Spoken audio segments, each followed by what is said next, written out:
it's Miss Pritzel at the Upper West Library, and I'm book talking Kathleen Glasgow's newest book called Glass Girl.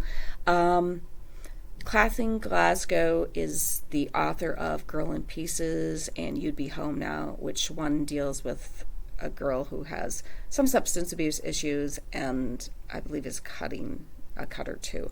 And this is, the other one is about a sibling who has the main character's sibling has a substance abuse problem. This is about a girl who is alcohol dependent, and we realize she is an alcoholic throughout the book. One of the things that makes Kathleen Glasgow's book so awesome and powerful is the fact that she is often writing from her own experiences as a teen, and she talks about that at the end of this book as well.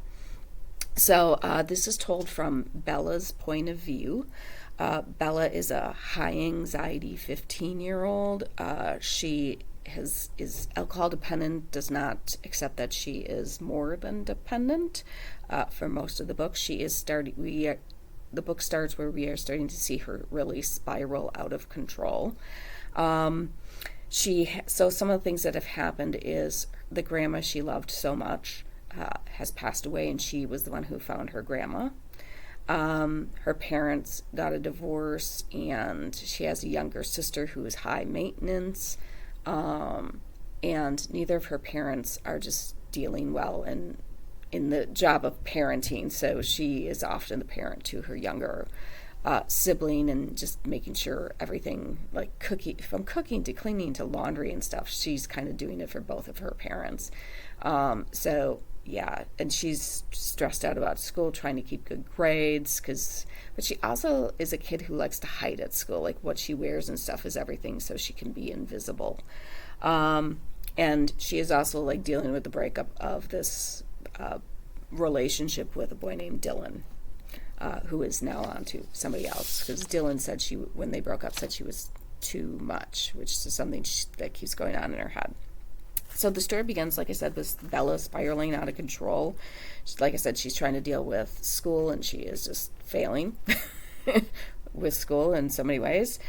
She's trying to deal with her parents and her sibling, and once again, it's just like everybody wants something from her, and she's just, like I said, spiraling.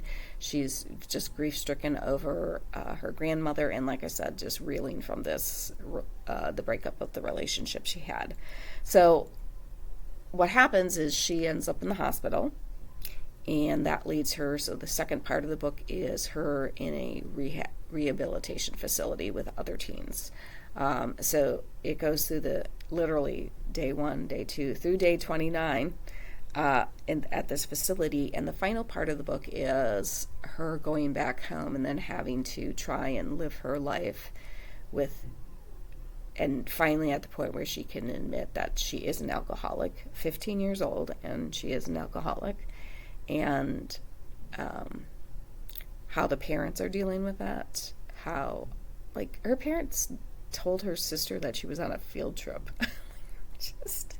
and just some other things, friends in school, because there were some things that happened while she was spiraling that are going to come back at her, and there's also a possible new boyfriend as well. I'm not going to give too much away.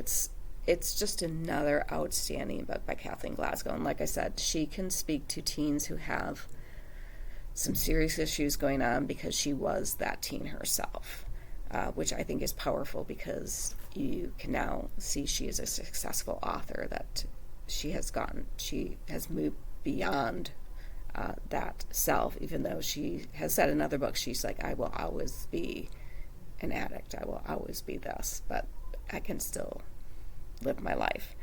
So I highly recommend this to anybody who likes realistic fiction and stories of teens who really are struggling, and if you've read any of Kathleen Glasgow's other books, definitely should read this book as well.